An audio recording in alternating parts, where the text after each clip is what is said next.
teman-teman, selamat pagi, siang, sore, malam. Sebelumnya, perkenalkan nama saya Aziza Azara dengan akhiran NIM 033. Saya masih Iskar Generasi dengan NIM akhiran 51. Nah, di video kali ini kita akan melakukan role play counseling untuk memenuhi tugas UTS mata kuliah Psikologi Konseling yang diambil oleh Bapak Hani Angga. Selamat menonton. Halo teman-teman, saya Aziza. Di sini saya berperan sebagai klien, umur 20 tahun, mahasiswa psikologi semester 4. Halo teman-teman semuanya. Perkenalkan, saya Mas Rizka. Di sini saya berperan sebagai konselor yang bertugas untuk mendampingi Kak Aziza selama proses konseling berlangsung. Selamat pagi Kak Aziza, silakan duduk.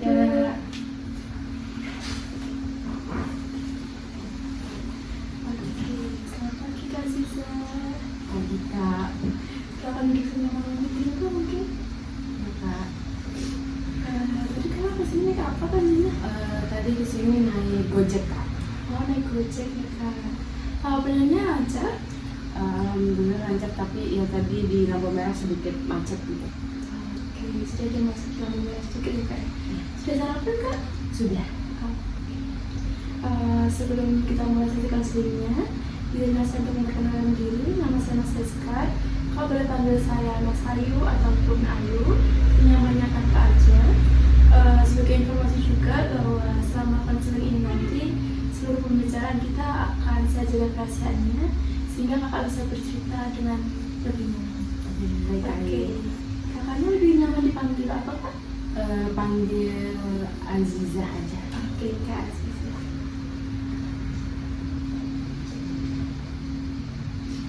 Oke, jadi pertama-tama kira-kira apa yang membuat Kak Aziza untuk bisa datang ke sini Kak? Ya, jadi saya tuh ngerasa ini sih Kak, cemas terhadap kedepannya tuh gimana. Kan kebetulan saya nih ini ya mahasiswa psikologi di semester 4. Jadi dari semester 4 ini saya ngerasa cemas aja Kak, kedepannya tuh bakal gimana. Soalnya jujur saya di semester 4 ini udah kayak ngerasa kesulitan ya Kak ya, termasuk kayak memahami materi di kelas gitu. Oke, jadi kira-kira kesulitan kakak ini sudah kakak rasakan sejak lama atau saat semester 4 ini Kak? Sebenarnya sih untuk ngerasainnya itu mulai dari semester 3 akhir ya Kak ya. Itu udah kayak ngerasa, tapi yang betul-betul ngerasa banget atau puncaknya tuh ya pas masuk semester 4 ini Kak. Jadi kayak mungkin dari beban tugasnya lebih banyak dan juga tugasnya lebih sulit. Jadi kayak ngerasanya tuh udah di puncaknya gitu Kak.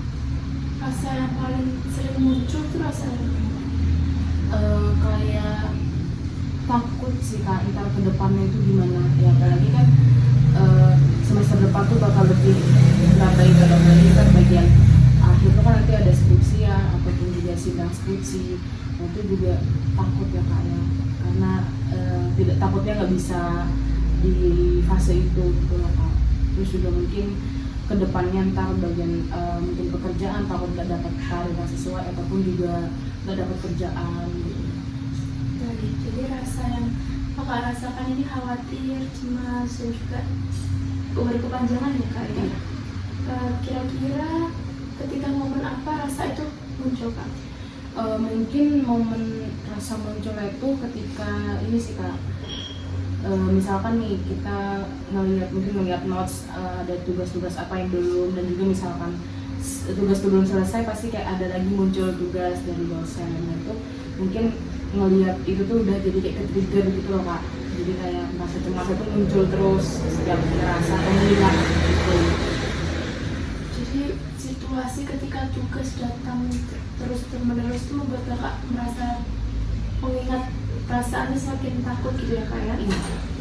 Kira-kira dari situasi yang kakak rasakan saat ini yang paling kakak khawatirkan itu yang selain untuk menjalani ke depannya kayak skripsi atau sidang itu ke ini sih Kak, takut nggak bisa memenuhi harapan orang tua sih.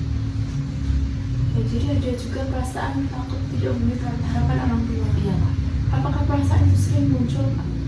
Ya kalau di fase sekarang sih sering muncul ya Kak, jadi kayak kepikiran, overthinking, jadi susah tidur juga, jadi kayak nggak tenang aja bawaannya Kak. Oke, Oke, jadi bahkan perasaan itu mengganggu siklus tidurnya Kak ya? Iya. Apakah itu terjadi terus menerus atau seberapa intens Kak?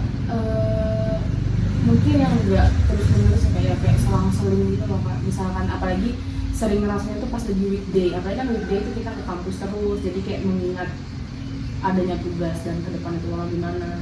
Kalau weekend ya jarang muncul karena kan udah datang ke tempat kayak ke kampus itu kan, jadi kayak gak sering gitu. Jadi ketriggernya pas kayak weekday gitu aja Kak.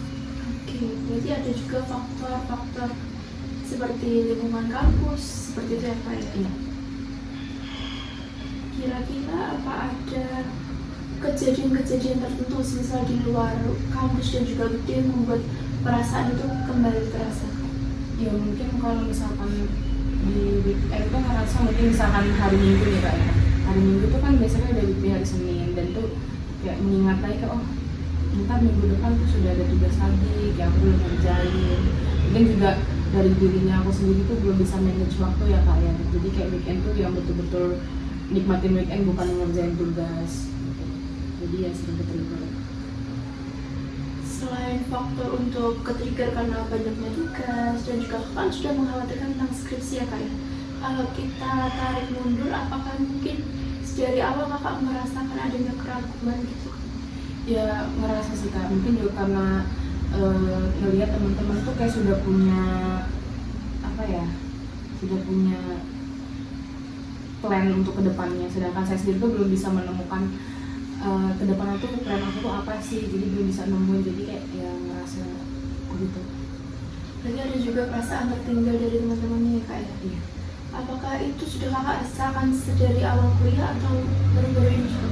Mungkin kalau untuk ngerasa itu ya sama kayak tadi, kayak pas akhir semester 3 tuh kan kayak teman-teman tuh udah punya plan kok, sedangkan aku tuh gak punya plan gitu loh kan, jadi kayak ya juga bingung sama diri sendiri tuh maunya gimana gitu.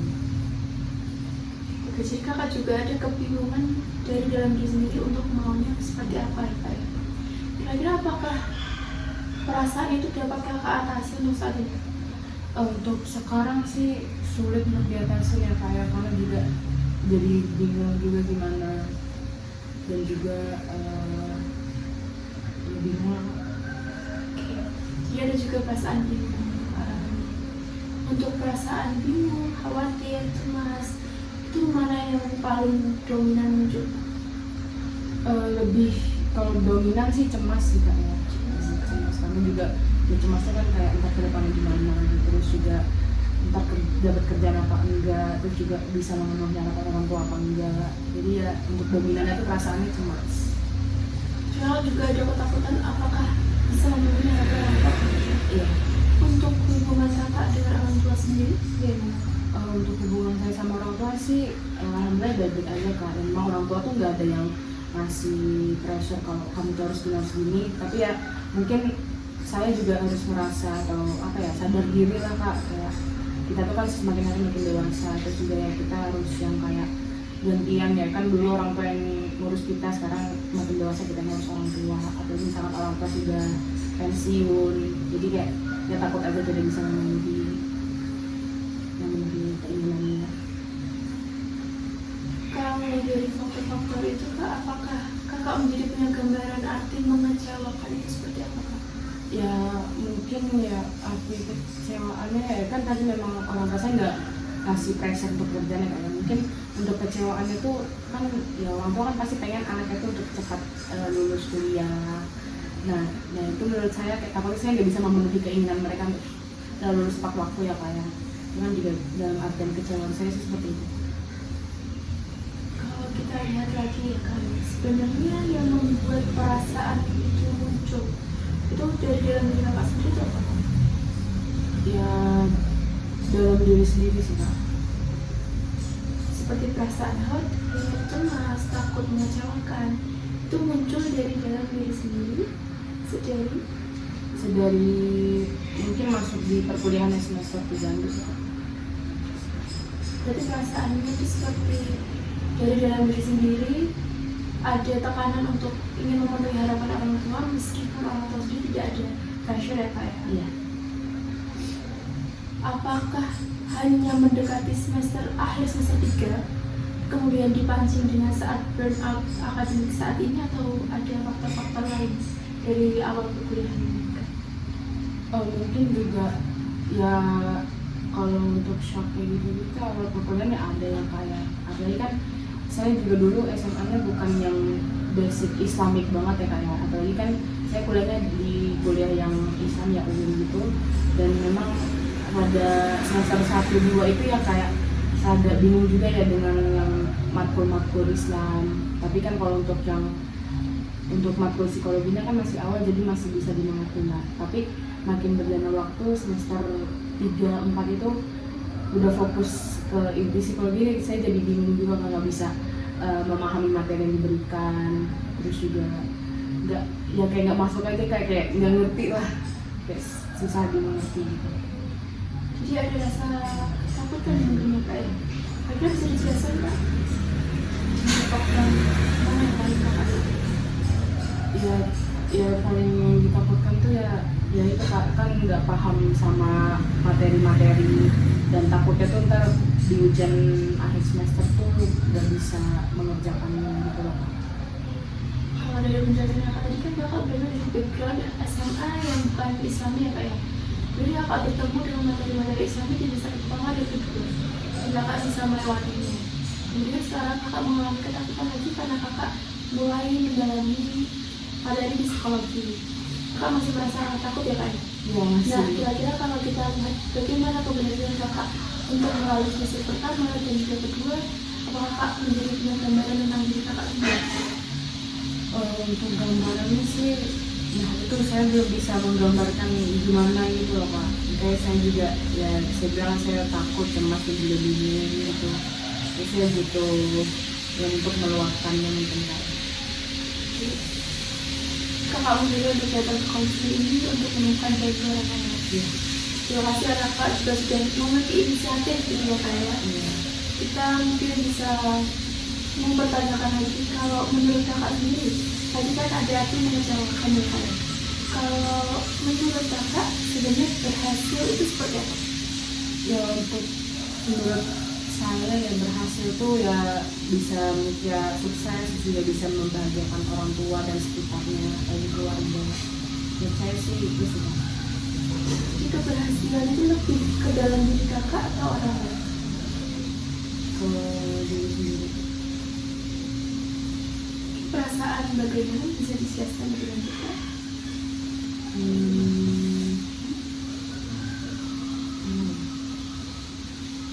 Ya mungkin tadi kebahagiaan keberhasilan ya mungkin bisa ini sih Kak, bisa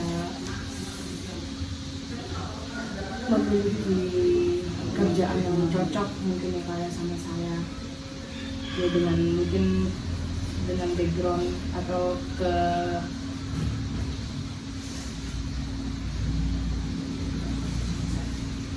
keberhasilan ke apa ya, yang saya bisa gitu loh Kak, yang bisa kerjain gitu. Keberhasilan itu bagaimana tentang Kakak mendapatkan pekerjaan yang sesuai dengan passion Kakak, begitu ya Kak ya? Oke. Setelah Kakak mengalami kebingungan, ketakutan, kekhawatiran itu, apakah itu membuat peranan Kakak merasa berbeda Kak? Semisal seperti, apakah Kakak menjadi merasa kurang berguna saat ini, atau Kakak tetap merasa ini berharga? Ya untuk dari diri saya tuh merasa saya tuh ya berharga ya Kak ya, tapi ya itu saya juga mengalami kecemasan, jadi juga tapi tetap saya merasa diri saya berharga. Jadi meski Kakak mengalami kekhawatiran, kecemasan, ketakutan, itu tidak menyebabkan dengan Kakak tentang diri Kakak yang kaya. Jadi setelah Kakak mengalami ketakutan, kebingungan, kekhawatiran ini, apa yang Kakak sadari tentang diri Kakak sendiri? Yang saya sadari itu ya ternyata tuh ya itu Kak, saya nggak bisa memanage waktu. Jadi kan banyak tugas ya Kak ya. Nah itu juga saya tuh merasa di situ nggak bisa manage waktu, dan juga saya mungkin kurang fokus mungkin di kelas, jadi saya tidak paham dengan materi yang diberikan. Jadi itu sih Kak yang saya tahu tentang diri saya. Jadi dengan pengalaman ini kakak menjadi mendapatkan insight tentang diri kakak sendiri ya kan? Kira-kira apakah kakak sudah mulai mengambil langkah-langkah kecil untuk mengatasi permasalahan tersebut? Ya kalau untuk mengambil langkah-langkahnya sih belum ya kak ya. Jadi saya juga masih mengalami itu. Oke, kalau untuk mengambil langkah-langkah kecil mungkin belum ya kak ya. Apakah ada beberapa hal yang berubah mengenai rutinitas kakak sebelum sudah mengalami pengalaman? Untuk mengubah rutinitas sih ada ya kak sedikit. Ya kayak yang dulunya tuh saya betul-betul bermalas-malasan, jadi sekarang tuh kayak ya ada sedikit peningkatan lah kak untuk mencoba berubah dari yang sebelumnya. Jadi dari dalam diri kakak sendiri sudah ada dorongan untuk berubah ya kak ya? Oke, jadi itu sudah termasuk dengan langkah kecil dan baik yang kakak ambil untuk mulai mengarah ke yang lebih baik ya kak ya. Kalau kakak sendiri, kira-kira apa yang sebenarnya ingin kakak ubah untuk menghadapi situasi seperti ini? Ya, mungkin pola pikir ya kak ya, pola pikir, terus juga rutinitas sehari-hari gitu yang harusnya lebih produktif lagi. Itu sih. Dibandingkan rasa takut, khawatir, dan juga cemas, kakak kan juga memiliki keinginan untuk maju ya kak ya. Kira-kira apakah kakak berada di tengah-tengahnya sekarang atau sudah condong ke arah ingin berubah? Masih di tengah-tengah sih kak. Ya kadang kan ya pengen jadi lebih baik, tapi kadang juga masih mungkin kebawa yang dulu-dulu. Jadi masih belum konsisten lah kak. Jadi kakak masih berada di aman kebingungan ya kak ya. Dan kakak sudah mengambil langkah ke depan dengan konseling ini. Lalu kira-kira dari sesi konseling kita hari ini, apa yang paling kakak dapatkan kak? Insight apa? Ya untuk yang saya dapatkan misalnya mungkin ada agak sedikit kelegaan ya kak untuk menceritakan apa yang saya alami, karena jujur kalau untuk nge-keep sendiri tuh kadang kepala jadi penuh, pusing, jadi sulit untuk menjalani keseharian karena penuh dengan pikiran yang bingung gitu loh kak. Jadi kayak ya udah, jadi saya merasa lega aja untuk bercerita biar puas aja gitu. Sesi konseling hari ini membantu kakak untuk merasa lebih lega ya kak ya. Dari sesi konseling kita, apa yang paling berkesan Kak Aziza? Ya mungkin berkesannya ya saya mungkin lebih diperhatikan ya, kayak didengar gitu. Karena jujur saya tuh memang punya banyak teman, tapi kayak nanti saya merasa sendiri gitu. Jadi saya datang ke sini mungkin untuk ya melegakan aja kak gitu. Jadi dari awal sesi konseling hingga akhir ini perasaan mana yang bisa berubah kak?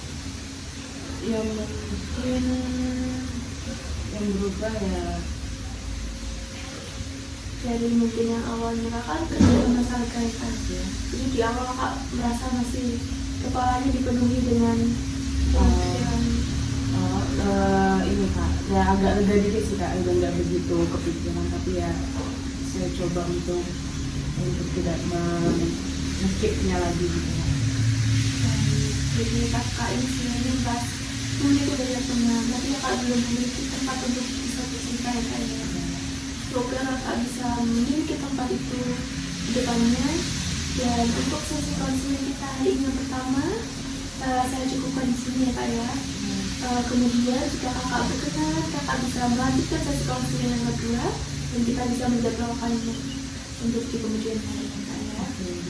Saya harap sesi konseling kita hari ini dapat memberikan manfaat untuk Kak Aziza ke depannya, juga dapat mengurangi sedikit beban yang Kak Aziza rasakan. Saya sendiri mohon maaf apabila dalam sesi konseling kita hari ini masih terdapat salah kata maupun salah ucap dari Aziza sendiri. Terima kasih karena Kak Aziza sudah meluangkan waktu untuk datang ke sini untuk bisa berkonseling dengan saya. Kemudian Kak Aziza juga sudah mengambil langkah pertama untuk mencari pertolongan tentang bagaimana mengatasi masalah yang Kak Aziza sendiri rasakan ya Kak.